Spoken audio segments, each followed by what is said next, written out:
Jeffing, March 3, 2020. Translated by Treasure. Life is a non-material structure with spirituality at its essence and whose manifestations are varied and ever-changing from microbial bacteria to insects, from plants and animals to humans, from goblins, devils, monsters, and ghosts to gods, Buddhas, celestials, and saints, and from some mysterious cosmic objects to the ancestor of Buddha, the greatest creator. They are all lives. Both the material world and the non-material world are the spaces for lives' activities. Lives exist in fire, the frozen world, stone, and in the deep blue sea. Some lives are tangible. Lots of them are invisible. Some live in hell, some live on a planet or celestial body, and some live in heaven. Lives can be defined as being born from eggs, wombs, changes of humidity, or by transformation or separation, but in the final analysis, they have all been created. All of their ancestors were created, their programs were set, and all of their offspring were born according to their programs. Those born from eggs and wombs can reproduce naturally as long as their environments, especially temperature and humidity, are appropriate. Those born from humidity or transformation will come out automatically in large numbers, such as plants and parasitic lice on human bodies. But when the environments change, they go extinct quickly. Lives are hierarchical, including low-level, intermediate-level, and high-level ones. The lower its level is, the greater its quantity is. The higher its level is, the less its quantity is. Some are tangible, some are invisible. The greater its energy level is, the less visible it is. The smaller its energy is, the more tangible it is. Tangible lives are uneasy to change, but intangible ones are able to change at will. Tangible lives consist of physical bodies and spiritual entities. Their physical bodies carry their spiritual entities while the latter master the former. Just as with running cars, the cars are as bodies and the people driving them are their spiritual entities. Lives born from eggs and wombs never die because their so-called deaths only kill their physical carriers, but their spiritual entities always leave their bodies to move on to their next journeys, such as in humans. Human deaths only mean that human bodies have fulfilled their missions and have returned to dust. Their real lives will either ascend to heaven, return to the mortal world, reincarnate as animals or livestock, or fall into hell. Lives born from humidity or transformations will perish thoroughly once they die. Humans represent intermediate lives of all lives, which are tangible lives. Some life forms are superior to humans, such as the ancestor of Buddha, the greatest creator, such as gods, Buddhas, celestials, devils, goblins, spirits. Of course, there are many lives lower than humans, such as wild and domestic animals, plants, microbes, and so on. Life forms can change, but whether they do so or not depend on their non-material structures. As their structures change, their forms change. If their structures remain unchanged, then so do their forms. This raises a very serious consideration for us.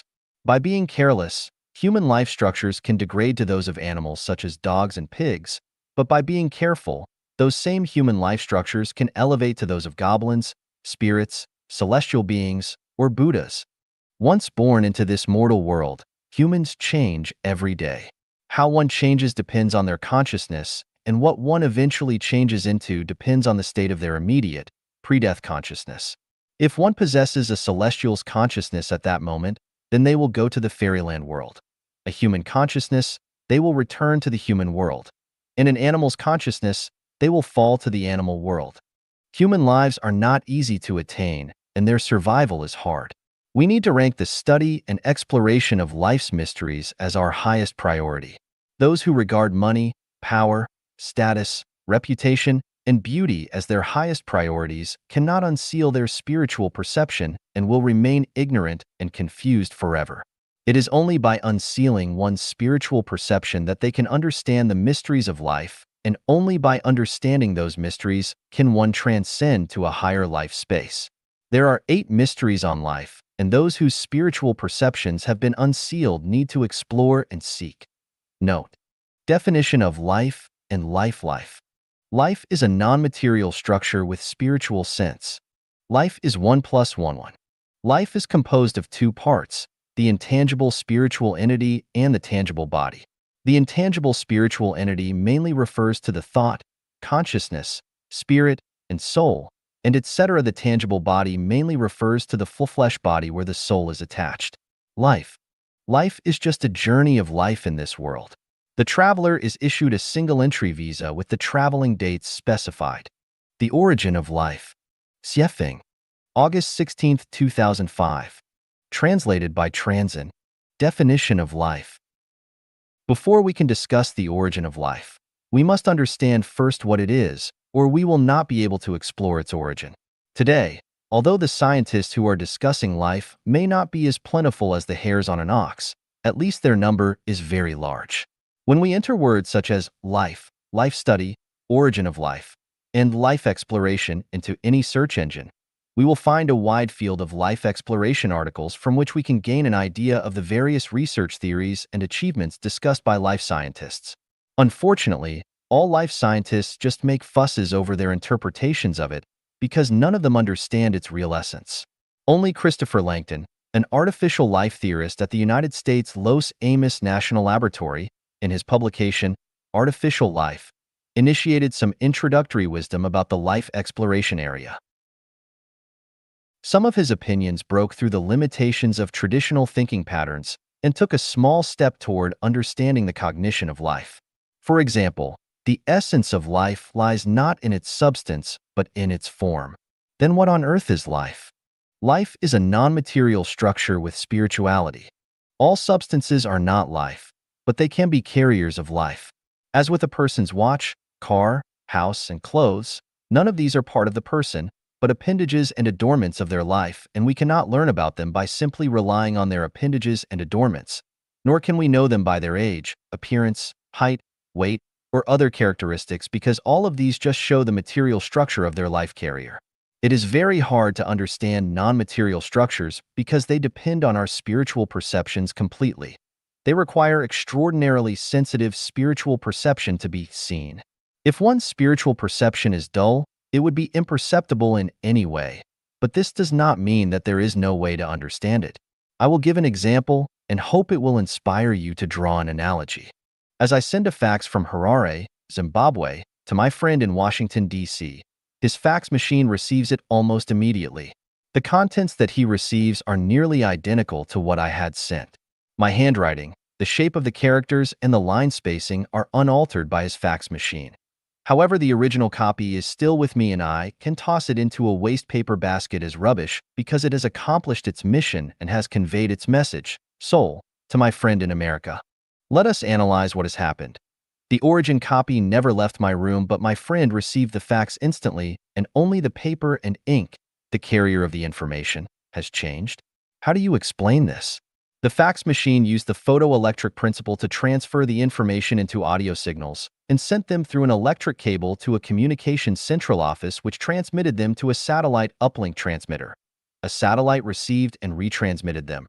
Then the information was received by a satellite downlink receiver, sent to another central office, and finally sent it through another electric cable to my friend's fax machine which restored the information from audio signals into words and images. In this way, the soul of my original copy was sent to my friend. Here, we mainly focused on the audio signals, which are a kind of materials rather than non-material. However, they have their own characteristic structures which differ from other audio signals, such as their frequency, wavelength. If the structure has consciousness, then it will be a non-material one. When microscopic particle tends to be infinitesimal, it will not exist or move in the form of particles, and it will become a string, or even a superstring. Superstring is a non-material structure. In this sense, the essence of life lies in non-material structures rather than the carriers of life material. The essence of life is formless. Who can tell the form, color, or weight of life? When referring to humans, dogs, vegetation, insects, and bacteria as life, we are literally talking about the expressions of their life forms rather than their essences of life. The forms of life are exceedingly strange and various, but the essence of life is unitary. Life has spirituality. Life cannot exist without it. Living people can walk, talk, breathe, eat, drink, and blink their eyes, but only until they die and their bodies lose their spirituality.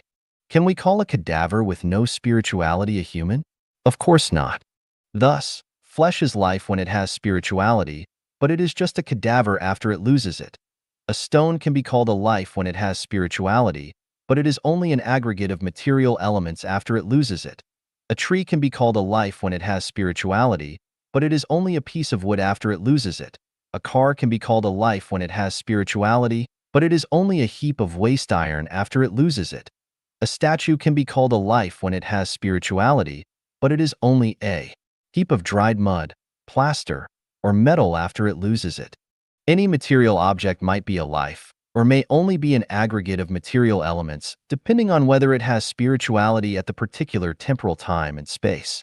Life is a non-material structure rather than a material one.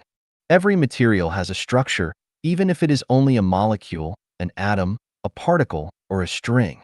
As long as it is material, it will have a structure or particulate sequence. However, the structure of a material does not imply that it has life. A cup may have a structure, but it is not a life unless it has spirituality. What are non-material structures? I ranked the non-material briefly when I talked about the negative universe in describing the universe. They include time, space, thinking, consciousness, mind, spirit, beliefs, order, spell, dharma, and soul. These are all non-material. Do non-material entities have structures? Yes, they do. Spells used in witchcraft are structures. Prayers in Christianity and Islam are structures. Lections read by Buddhists from their hearts and mouths have structures. Everybody's thinking are structures. The order of the universe, the law of physical movements, and progressive developments through time are structures too. All non-material forms have their own given structures, but this does not mean that all non-materials are lives. Only when the non-material structure has spirituality is it a life. Is a vegetative person a life or not? No, they are not a life until the non-material structure with spirituality returns to their flesh. Is a person who is sleeping and dreaming a life or not? No, they are not a life until their consciousness returns to their flesh. It may be hard to accept this. Obviously, the people are still breathing. Their hearts are still beating. Their bodies are still warm. How can you say that they are not lives? Indeed, that is exactly what I am saying. If a car's engine is working with its headlights shining, maintaining a normal temperature, water circulating, and fuel burning, can we then say that the car is a life? If a pot of water is boiling on the stove with steam and with the possibility of scalding people, can we say that the pot of water is a life? We see people talk, run, eat, drink, and play in movies or on television. Are they lives? A great river is flowing, running, and crying. Is it a life? The moon moves around the Earth at full speed and moves the Earth's ocean tides. But is the moon a life? Everything in the universe may or may not be a life. Whether it is or not depends on whether it has non-material structure with spirituality at that moment.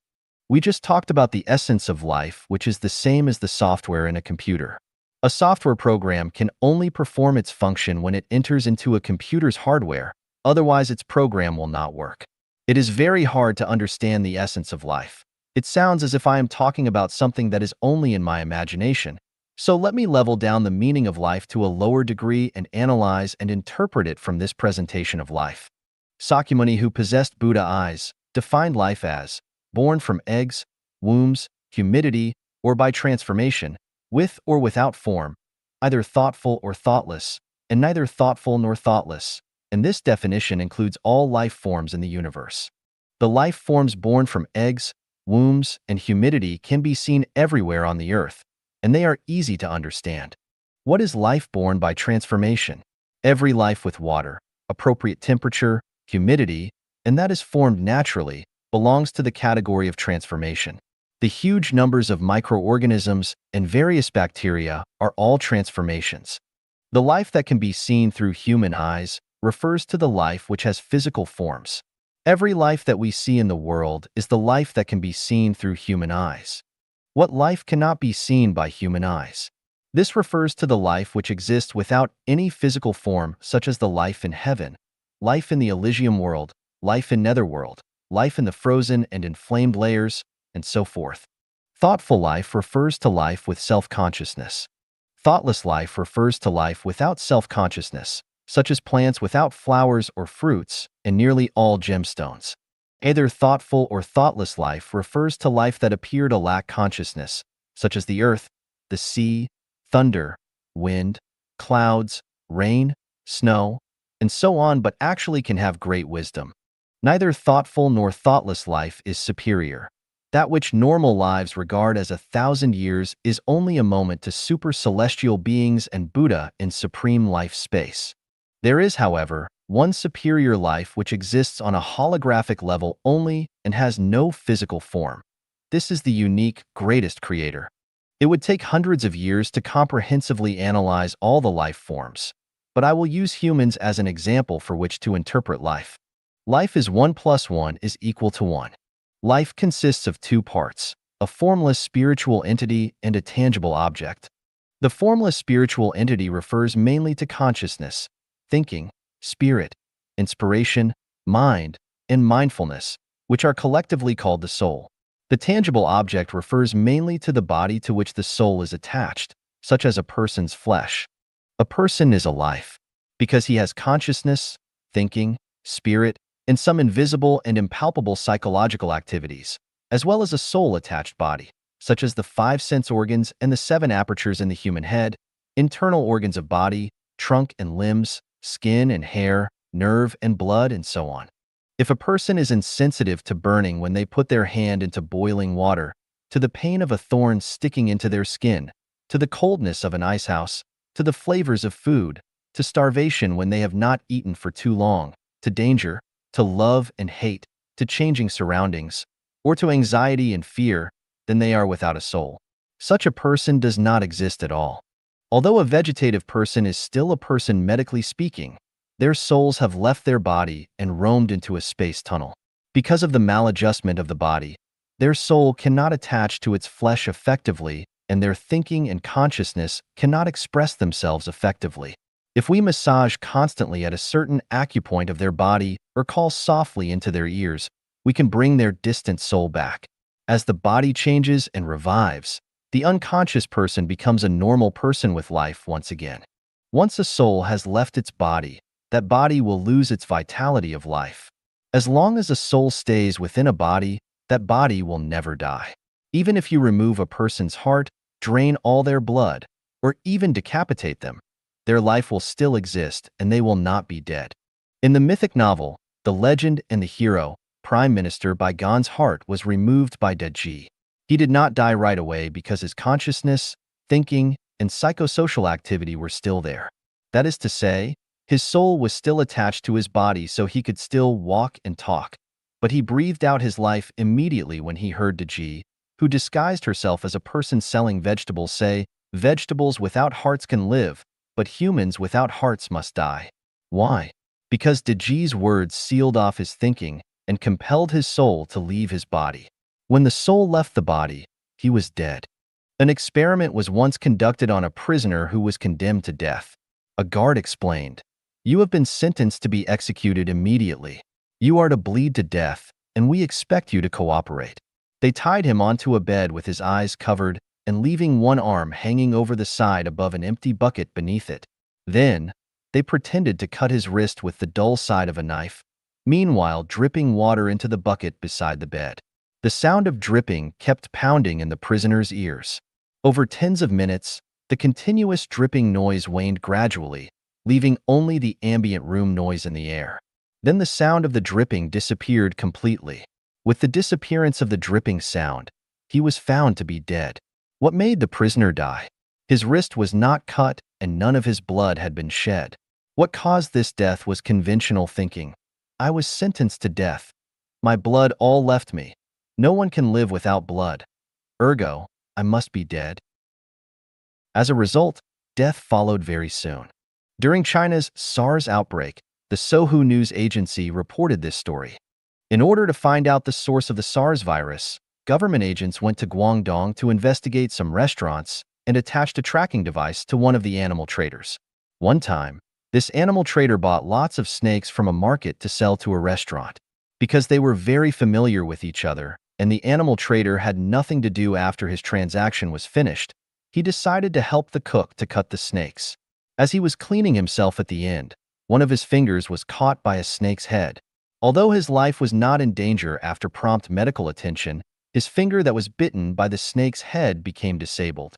We are not going to discuss the source of the SARS virus or the finger of the traitor, but our concern is how the dead snake could take revenge and bite the finger of the traitor after it had been dead for many hours. It could still take revenge after its body had stopped functioning because its consciousness and psychological activity still existed within its body. It had not died. This case proves that as long as a soul does not leave its body, even if its body is cut into pieces, its life will still be there. Buddhists consecrate tooth relic of the Buddha. People visiting ancestral graves like to burn incense, kowtow, which are regarded as performing conventional activities to express admiration and grief. Wise people understand that tooth relics of the Buddha are actually the whole body of the Buddha. As with a dressing room mirror that is broken into many pieces, you can still find your reflection in any of them. They burn incense and kowtow to their ancestors because they are afraid that their ancestors' souls might still be attached to their bodies, and that if they stop respecting them, then they will feel guilty from bad consciences and will also be afraid of the spells that their ancestors might cast upon them, the ill retribution from them.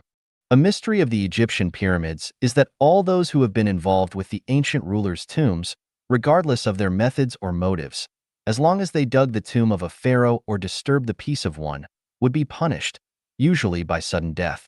More than 40 archaeologists had died successively. The curator of the Cairo Museum died suddenly after being involved with an Egyptian burial mound and a mummy. Kammerer achieved success by exploring Tutankhamun's tomb and then died of a rare but serious disease. Archaeologist Emery had examined ancient tombs until he became totally paralyzed and died suddenly. Professor Dormethrin entered the tomb to copy the inscriptions and also met a tragic death.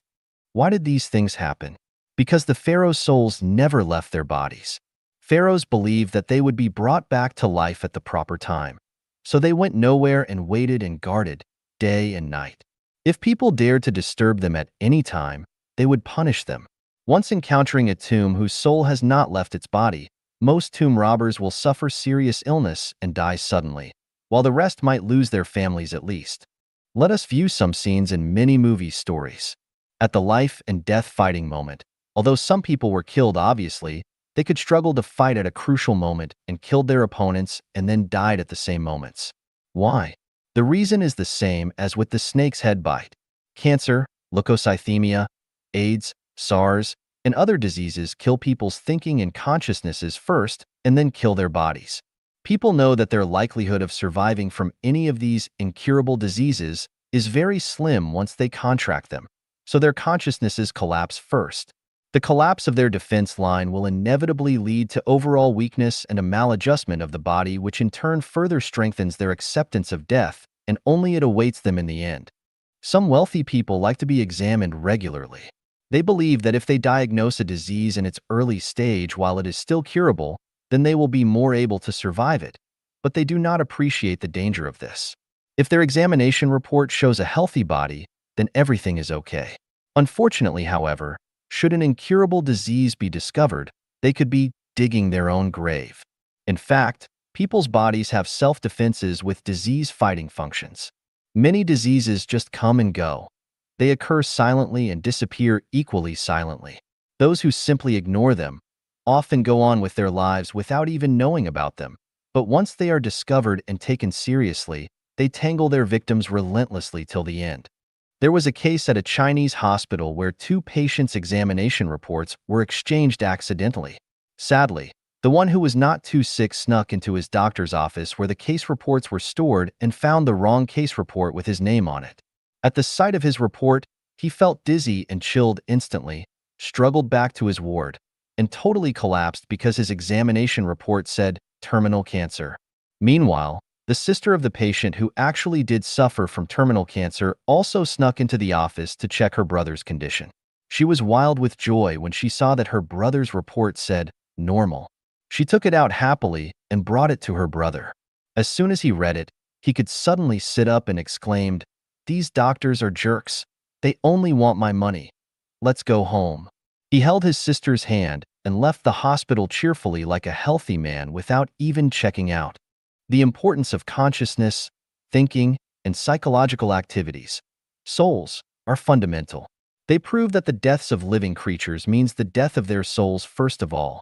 The deaths of their fleshes are caused by the deaths of their consciousness, thinking, and psychological activities, which represent exactly their souls. People who die out of shame, fear, or anger are actually killed by their own souls. A shameless person never dies from shame. A courageous one never dies from fear, and a tolerant and broad-minded individual never dies from anger. Seth said, "Physiological symptoms are communications from the inner self which indicate that we are making mental errors of one kind or another, and such is the case. When our consciousness, thinking, and psychological activities are functioning abnormally, our bodies become dysfunctional and maladjusted, which is the reason why so many people need to self-refine." Taoists are second to none when it comes to talking about good health and long life. One who seeks Tao can most easily cast off their worldly involvements and treat their life from a higher level. When their self-refinement makes their consciousness, thinking, and psychological activities realize that as long as there is a soul, there is a life, then they are able to become celestial beings. Buddhists' understanding of life is at a higher realm because they understand that although souls consist of consciousness, thinking, spirit, and psychological activities, there cannot be a life without a physical carrier body, but they can attach themselves to other objects to form other new lives. Souls can go to the Elysium world directly and enjoy the supreme pleasure of life when self-refinement reaches a profound level by ridding themselves of the constraints of normal thinking completely. By supreme self-refinement, I mean self-refinement of consciousness and thinking. The self-refinement which aims towards supernatural power is at a lower level. Eminent Buddhist monks never take supernatural power seriously. However, many things grow in gardens that were never sown. Jesus and Sakyamuni considered how to save all living creatures. Yet in the end, both of them obtained supreme supernatural power. In postscript, I have written, "Unbearable cold, surpass the human world. Infinite day on Balakia Island. Scatter a handful of sand and thousands of trees will appear." The part that says, "scatter a handful of sand and thousands of trees will appear," is a supernatural power, a magical power, yet it is never easy to obtain it. Journey to the West, herein called Journey, is regarded as a nonsense mythological novel by ordinary people. In fact, it really is not. Author Wu Qingyin was an eminent Dharma monk who came from India to China and faced the wall for 9 years. In order to help people to understand Buddhist theory and Buddhist scriptures, and to relieve their souls from suffering, he promoted Dharma in the form of accessible stories by writing fictional accounts based upon profound Buddhist theory. Ordinary people may regard Journey as mythological, but with Dharma eyes, it becomes very real.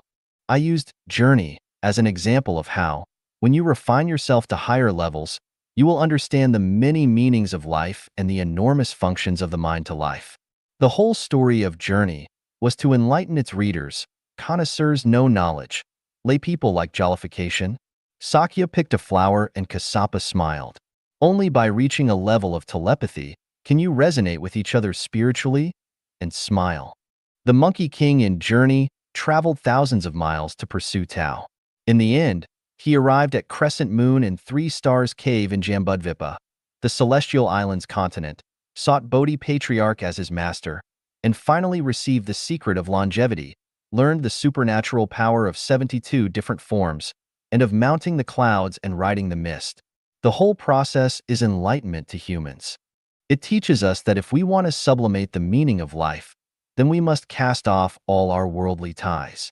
The birth of Monkey King from rocks tells us that it is only by disassociating from our families and affections in our conscious thinking and psychological activity, and by ridding of all our constraints that we can gain the chance to advance to the supreme life space. If we merely consider being patriotic, upholding the honor of our ancestors, and other worldly affairs, then we will stay at the same mortal level forever.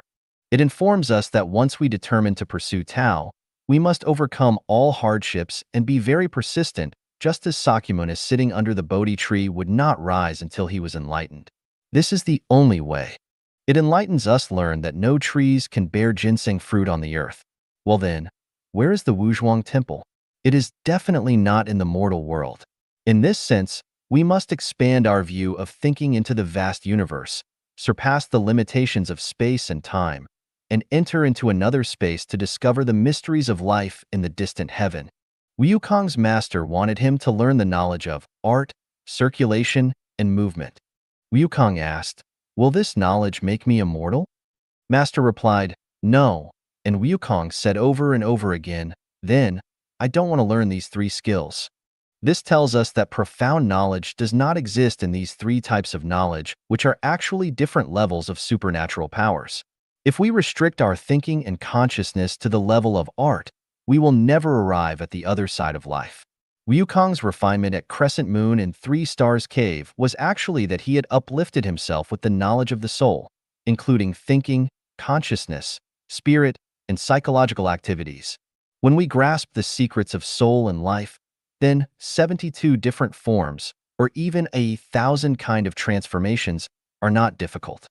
It is not fanciful to mount the clouds and ride the mist, or rise to heaven and fall to earth. Speaking of mounting the clouds and riding the mist, people often regard this as a thinking fantasy and talking idiotic nonsense, but in fact, when we let go of our consciousness and expand our thinking, then we will find that it is a very common life phenomenon in another space and time. Consider astronauts in spacecraft and consider the footprints left by those who flew to the moon. Then suppose that the moon is smaller than its actual size. Half its size, one-third its size, down to a sphere as small as a football field. In these cases, could people have flown there? Or suppose the size of the Earth remains, but its weight is reduced to 5 metric tons. Could you then mount the clouds and ride the mist? Then, suppose that your weight is not 70 kilograms, but 20, 10, or 1 kilogram, or 1 gram, or even as light as a feather. Could you then mount the clouds and ride the mist? You should know that the spiritual entity, soul, which constructs life is weightless.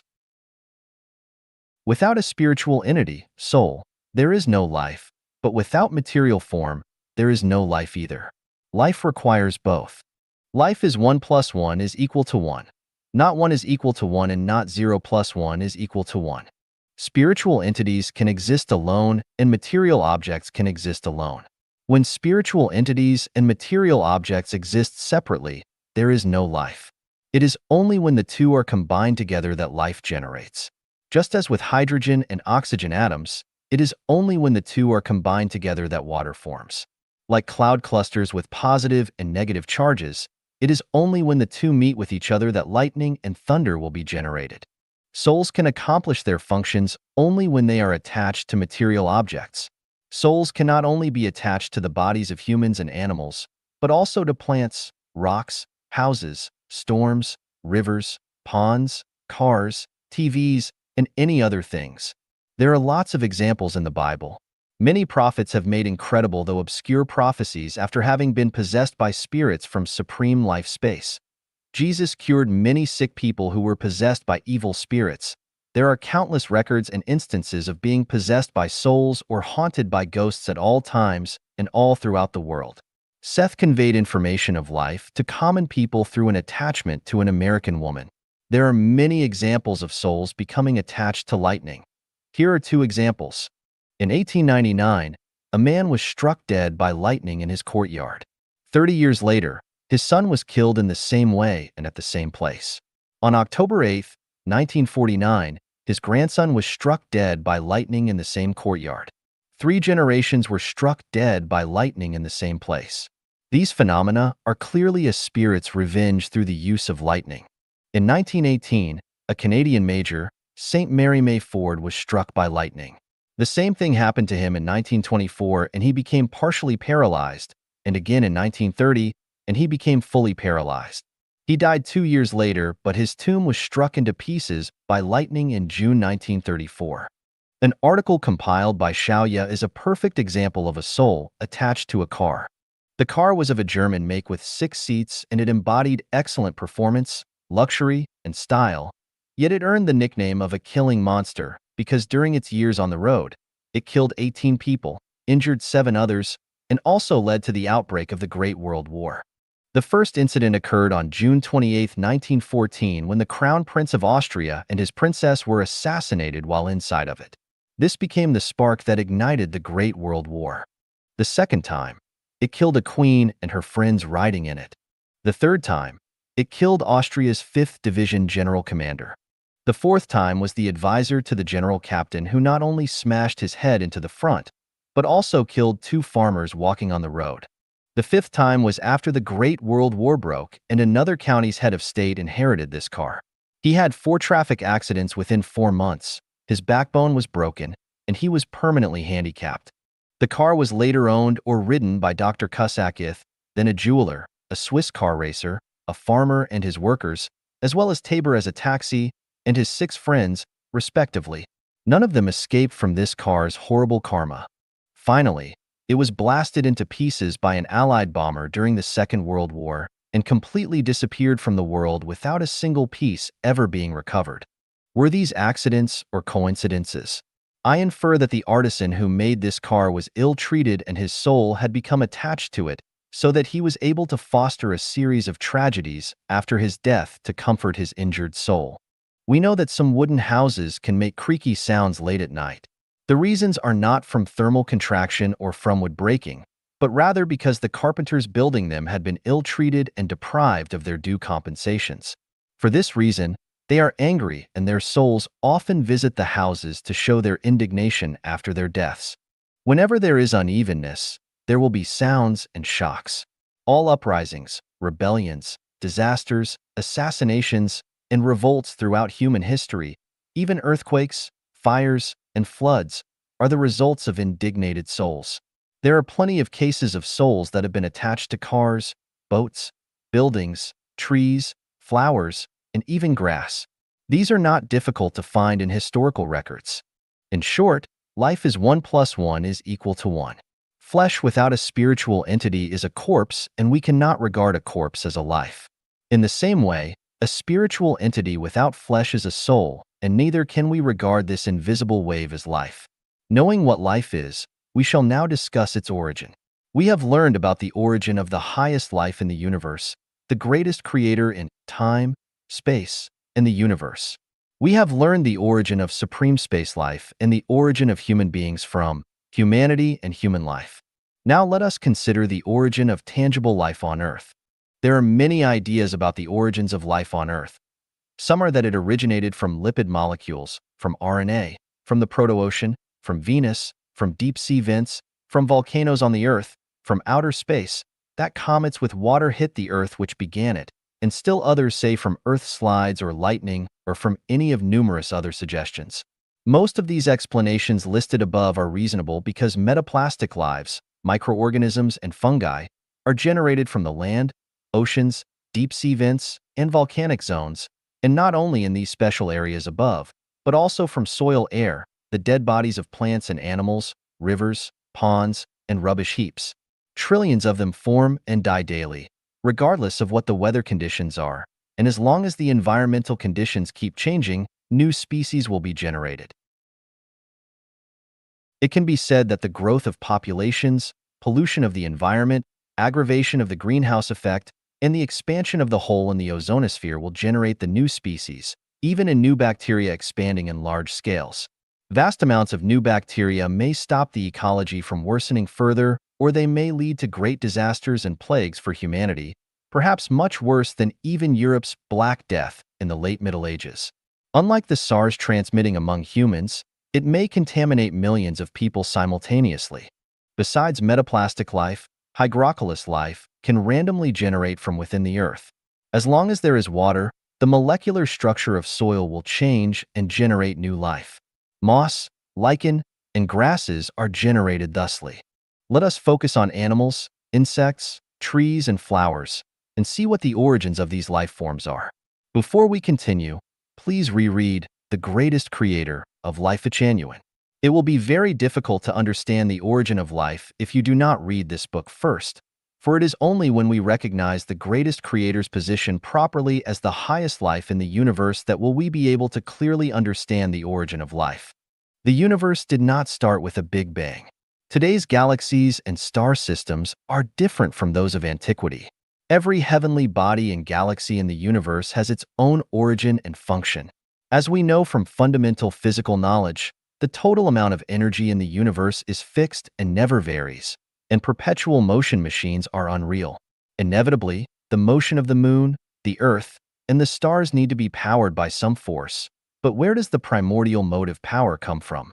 You might have a large pile of tiles, cement, and wood, but they cannot build a house without being designed and arranged by people, not to mention the intricacy of celestial bodies spinning around each other at high speeds.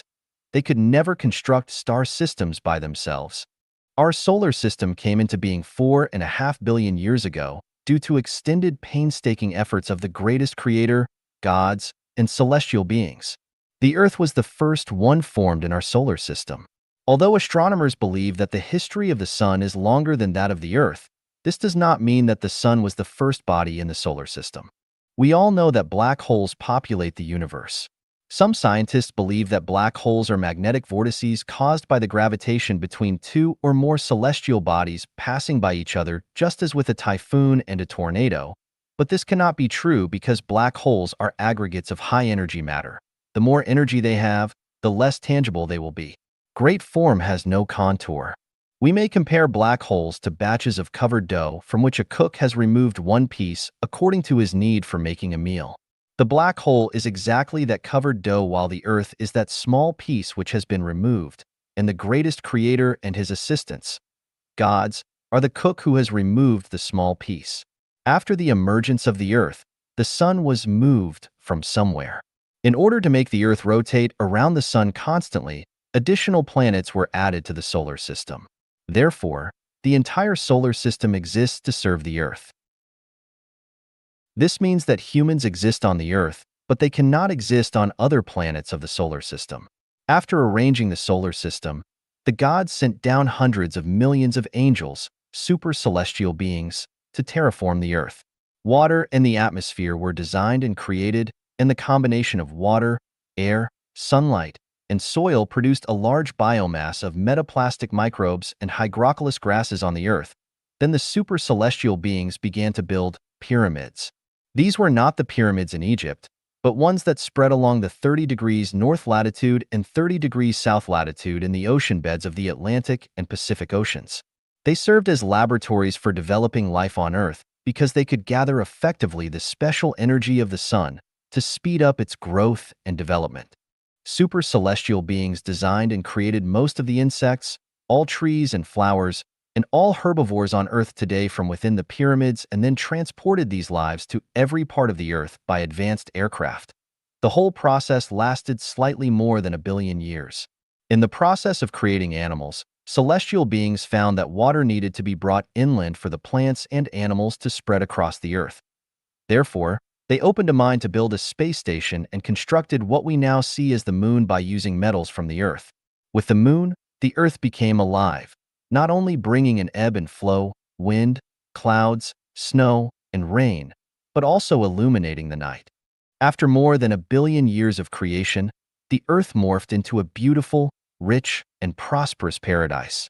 It was a nearly perfect replica of the 10,000-year world. Super celestial beings, we can call them advanced intelligent people, were very pleased with the Earth that they had made and did not want to leave it. But they had to do so in order to avoid the jealousy that was forming in other people. To protect their creation secrets, they dropped all the pyramids to the bottom of the oceans. The beautiful continent of Atlantis disappeared forever.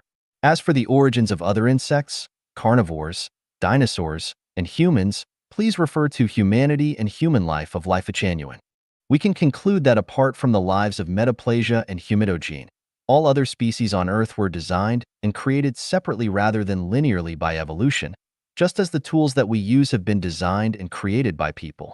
Although unicycles, bicycles, carts, carriages, cars, and trucks share commonalities with each other, all were designed and created separately by humans. Carriages will always be carriages and can never transform into trucks. Snails will always be snails and can never evolve into farm cattle, and monkeys will always be monkeys and can never evolve into humans. The features of life. Xiefeng, August 16, 2005. Translated by Transin. The essence of life is a non-material structure with spirituality. To make life dynamic and expressive, Its non-material essence must be embedded within a specific material structure with the help of energy. We will regard the features of life in this sense. There are 8 features of lives on Earth. They have form, consciousness, spirituality, vitality, birth, metabolism, death, transformation. Those things which have these 8 features are lives. Those that do not are not. Let us consider some examples. People are lives because they have forms which are visible, touchable, and occupy space. They have consciousness and are able to respond to changes in their objective material worlds and form ideas by perceiving messages from their eyes, ears, noses, tongues, and bodies, and transforming them into thoughts that guide their words and deeds. They have spirituality and souls are only its foundations, things such as their yearning for better futures, revering the greatest creator, worshiping gods and Buddha, loving nature, and selfless devotion to humanity are expressions of people's spirituality. They have vitality so they can move, walk, sit, lie, work, and create. They experience birth, whether from their mother's womb or even by being cloned. They have beginnings. They have metabolisms which are illustrated by their processes of birth, childhood, young adulthood, middle-agedness, and old age. They die. Nobody lives forever, and everyone has the same ending, death. They transform. According to the principle of the conservation of matter, human bodies absorb energy as they grow through life, but their flesh is absorbed by microbes after they die and is converted into other energy. From the perspective of eternal spiritual bodies, human spiritual entities are non-material informational structures, and after they die, they enter into the horizontal time domain and begin new rounds of a life cycle in another space-time dimension. Nobody would deny that people are lives, but what about livestock, wild animals, flying birds, and even fish? Needless to say, they are all life and have consciousnesses. Some may have doubts concerning their spirituality and transformations, but in fact, you can find that animals have spirituality if you observe and pay close attention to them. For example, dogs and cats like to win attention. Parrots often imitate sounds. Horses do not commit incest. Dolphins play with people. All these phenomena prove the spirituality of animals. In addition, there are stories of animals showing gratitude, the tricks of circus animals, the strange attention-getting courtship rituals of animals, the noble, self-sacrificial spirit showed by some animals to avoid species extermination, and many others, all indicate that animals have spirituality. As for the transformations of animals after death, they only appear in the narrations and descriptions of myths and fictional stories. Humans still do not understand them from the perspective of science, which shows that science has not yet developed to a sufficient level and that human thoughts have not reached the level of such understanding.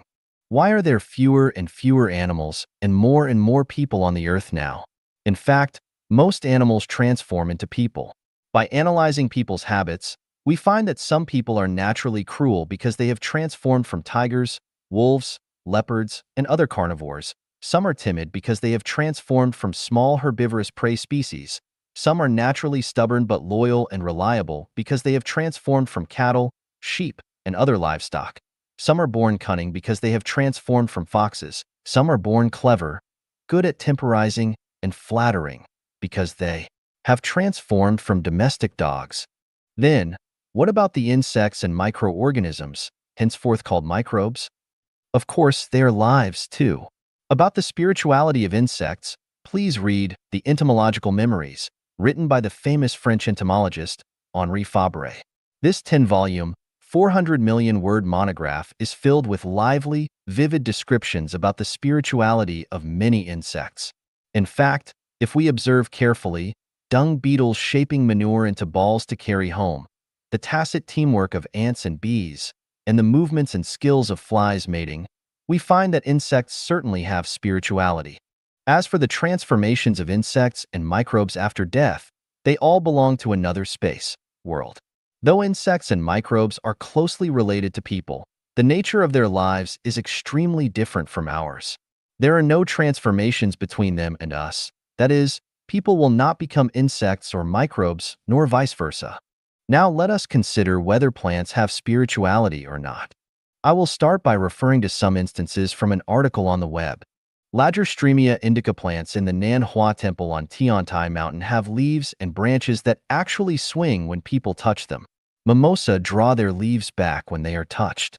Dancing grass is so named because it has small leaves that keep dancing after the wind stops blowing. During the war against Japan, a large number of bamboos around China bloomed suicidally. The bamboo would die soon after blooming white flowers. During the late 1980s, after the Jianghuai flood in the spring, the local bamboo also flowered, which predicted the summer floods and proved the local proverb that says, "Floods will come when bamboos bloom flowers." Clivia never bloom around troubled or inharmonious families, but do bloom in advance to announce good news and when happy events coming. Oaks will blow themselves up when loggers come, and carrots will quiver in fear when rabbits enter their fields. Ammeters have shown that tequila plants with palm shapes react to people's psychological feelings and even trace their owners' daily feelings of safety, danger, joy, and anger. If plants that are fond of light are planted in dank places, they become disgruntled and do not grow well, but if ombrophyte are planted in sunny places, they will become frustrated and even die. Some plants release poisonous gases. Evening primrose can make hospital patients with hypertension and heart diseases feel uncomfortable, and some plants can make the people whom they dislike become allergic and fall ill. Grapevines planted next to pine trees do not bear fruit, but ones planted next to elms bear sour fruit. We have found that plants will burst into tears and release angry biowaves when a branch is broken, but will flourish and release joyous biowaves when we water them, fertilize them, care for them, play music for them, and talk to them. Giraffes prefer a particular tree which can release toxic gases within a few minutes after they begin to eat them to force the giraffes to stop eating and go away. In myth novels, plants, especially flowers, possess human-like spirituality, and they are even regarded as fairies descending from the upper world. In short, plants have spirituality. They have languages, emotions, memories, thoughts, induction, and all the features possessed by people. Plants protect us when we cherish them, but punish us when we harm them. Can plants be transformed into other lives after death? Yes. Non-flowering vegetation transforms into microbes. Flowering vegetation transforms into insects. Flowering and fruiting vegetation transform into herbivores. Vegetation does not transform directly into carnivores or people after death. All flowering plants derive from the nimbus of celestial world, and that is where they return directly, so they are not transformed into humans.